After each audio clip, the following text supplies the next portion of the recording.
Hey folks, David Frost, My Strategic Forecast. You're here for another episode of Common Sense Market Analysis. Today is Tuesday, January 31, 2017. We're looking at a daily chart of the SPY or SPDR, which is the proxy for the S&P 500. And as you can see, 227.51 is where the SPDR sits as we speak, right on top of the 227.50 level. Quite interesting. I want to start with that because there's a couple of things that I should make mention of or point out. And one is, you can see here that we made a dip today, and here's yesterday's low. And remember last night I said that likely we would go down and retest the low from today, meaning yesterday, and then hopefully that would be it. And my, I guess, premise all along from last Friday was that we would see the market trade down for a couple of days this week into Tuesday, and then we should see another leg higher. And while we have the Fed tomorrow and anything goes, who knows how the market's going to react to whatever they say, we do have some big earnings announcements. Tonight is Apple. They're not out yet as I make this video, so we'll see how that impacts the market. But all in all, so far we're on plan. But here's what I wanted to make mention of. You can see here that we made a low this morning, and then we staged a little bit of a rally, came down and made a higher low. Then the market took off, and it took off right for the gap fill left open from this morning. For those of you that trade the gaps with me, that gap fill produced a 20-cent pullback in the SPDR, which doesn't sound like a whole lot, but it's 2 points in the E-mini contract. If anybody trades the E-mini off of the SPDR levels, that's a decent trade, and it's a very, very predictable pullback. Even if you're just looking to scalp a point or a point and a half, it should work most of the time. But more importantly, look where the market finished in the last candle of the day after we pulled back from that gap 10 minutes before the close. We went down, made a low, and then finished higher into the closing bell. And if I just go down even to a 1-minute chart, you can see what happened. So as you can see in the 1-minute chart, the last 2 minutes of the day, the market fought to get over, stay above, and close above 227.50. I find that a little bit north of interesting. As we know, the markets are based on mathematics and not a whole lot more than that.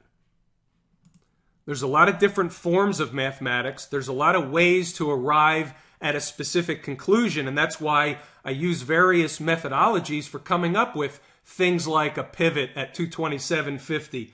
When I use multiple methods to come out with a conclusion, and that conclusion all culminates in and around the same number, then that leads me to a higher sense of confidence that that number is very, very meaningful to the market. And that's why I put it on the charts like that. And that's why we've been using it as a line in the sand saying that the market really can't close below, certainly 2 days in a row, that number, because that would mean something else is going on. Aside from that, as long as this number holds, then I believe that we still have one more leg higher sooner than later, and at least to the $230, 230.56. If you want to get exact, that's the number on the chart, but at least 230 plus, and that's what I believe is coming on this next leg higher. Now, what's also interesting is, let's go over to the IWM, because the IWM was the canary in the coal mine today without a shadow of a doubt. I say it day in, day out, that the IWM is the leading indicator of the market the majority of the time on the upside or the downside. And here's what we found today. So let's find the opening bell. Okay, so here's the opening bell, and the IWM makes a low at 10:10 in the morning. All right, let's just give a point of reference and go over to the SPDR and find out where we were at 10:10 in the morning. Okay, here's the 10:10 candle. we were not making a low. In fact, we weren't even close to making a low. So we went lower, and we made a low at 1140 candle in the morning. Okay, that's the low. Sorry, folks, that was an Amber Alert. I hate to see those. Anyway, all right, let's get back to business. So the spiders didn't make their low till 11:30, 11:40 in the morning. And when we go back to the IWM, at 11:40 in the morning, we were making a higher low already in the IWM. That was the tip-off that we were in a strong market. The volume was light yesterday, and the volume was relatively light today. So when there's light volume and there's no institutional participation on the downside, you know that it's just a garden variety pullback, and that's really all it was. So with the IWM, when we go over to the daily chart, we talked about this last night, that this is really just a long pullback pattern or consolidation pattern, a bullish consolidation pattern, and there's room for another leg higher. Now, we did not close the month above our trend line. Today was the last day of the month, so we did not close the month above the important trend line that comes from the monthly chart. So that's important in and of itself. It's nothing we take action on. It's just something that we like to know for the longer term. The IWM, if it should close above this trend line in any given month, that will be a bullish sign. But right now it was not able to. So we'll see what happens over the coming month in February, at the end of February, where we close the IWM. But here's what I can tell you, is that for us to make a run, or for the IWM, I should say, to make a run for that trend line again or higher is in the cards, if I'm correct in that there is one more leg higher, and we could be in the beginning stages of that right here, right now. One index that did get walloped today was the transports, but you see where we came. We came into the 50-period moving average, and we basically bounced off that, closing around the 20-period moving average, and here we had what can be construed as a pullback pattern. We closed inside of the low of this candle here, which is 91.47, so that's a positive sign. That means that if you want to look at this as a bullish pattern, a pullback pattern, then we certainly needed to close above this green candle low, which we did. So that's a positive. And if the market is going to go higher, then the transports will likely follow. The transports have certainly been getting whacked over the last couple of days as the airlines have come under pressure. A lot of it stemming from the announcement out of the Trump administration as it relates to certain travel bans across the world. So all in all, there's really not a lot wrong with the transports chart. This is still a big, long, bullish consolidation pattern, certainly setting up for another leg higher. All right, let's go over to gold. Gold saw a big update today. We blew through the 1100 and, no, pardon me one more time, 1205, and then the 1212, and right now we sit at 1213. So very, very strong day for gold. Can gold get through the old highs? Not 100% sure. I wouldn't be betting on it. I just think it needs more time to consolidate in this area below 12 and a quarter in order to really make another push higher of substance. You know, I really draw that conclusion from the weekly chart. And when you look at the weekly chart, you can see here that when we first came up to the 1220 area, we pulled back, and then we tried it again the following week, and we pulled back. And here we are the third week, and I'm not sure there's enough time in order to get through this area. I would like to see more of a consolidation, so I'm not sold that gold's ready to make another substantial leg higher, which would bring it really in the vicinity of these moving averages on the weekly chart. So I don't think it has enough juice to get there as it stands today. That's my stance, my view on gold. When you look over at silver, silver had a tremendous update today, right into the 50-period moving average on the weekly. I didn't mean to be on the weekly. But silver isn't a breakout, so it is somewhat divergent from gold in terms of the rally off the lows.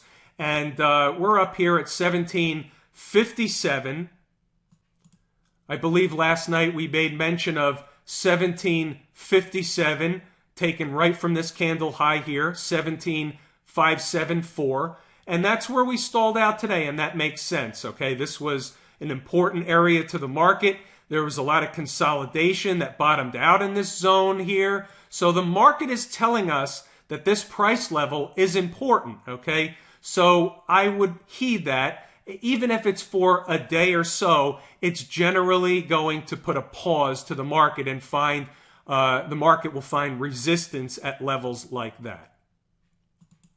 I'll talk about GDX since it had a nice big move today, over 3%, and I know a lot of you like to play GDX.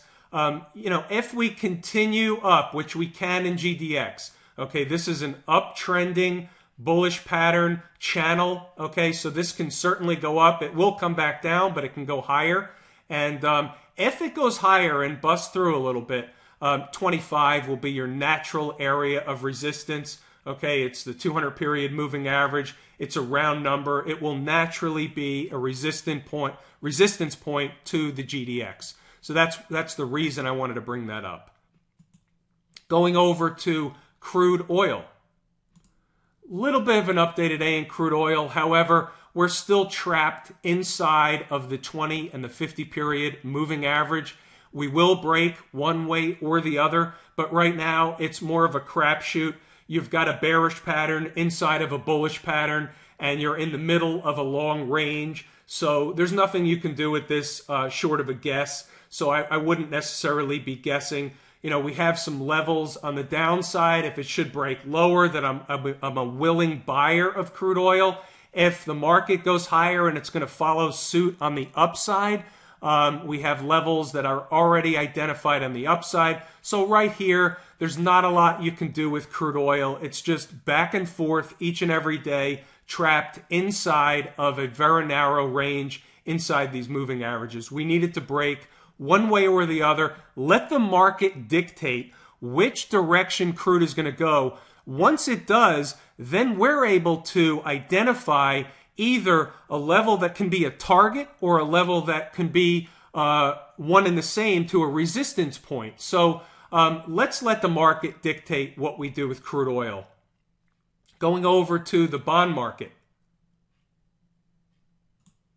Slightly up today, however, still making a bearish pattern inside of this last down red candle. So we challenged the high today and was rejected, finished below the 50-period moving average. In order for bonds to get any kind of momentum on the upside, we need to close above 151.2. When and if that happens, then bonds can trade all the way up to the next level would be 152.8.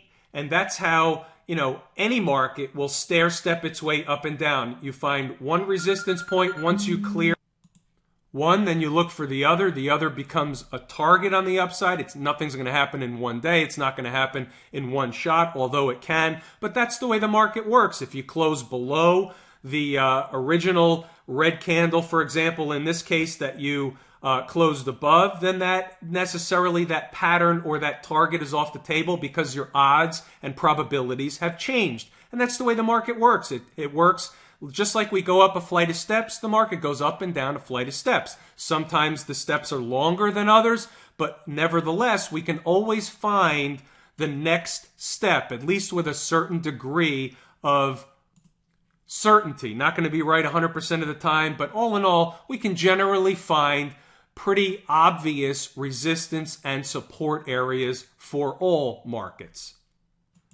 And we'll wrap it on the dollar tonight. When we look at the dollar, we saw a down day, and guess what? We came into our 99.60 level that I was, kind of waiting for. The low today was 99.40, so we got the 60 and the 50 done in one shot. And whether or not this becomes the low that we're looking for and a reversal for another leg higher remains to be seen. We need to see some kind of a reversal day. This was a decent volume day as it relates to the DX. So the plan is kind of coming together in the dollar in terms of the downside target. Whether or not we go a little lower, we'll see what happens. But when we see some kind of a reversal day or reversal signal, then my ears will perk up and we may be ready for another leg higher. And with that, I'm going to wrap it there tonight. I'm David Frost, my strategic forecast. Thanks for tuning in for another episode of Common Sense Market Analysis.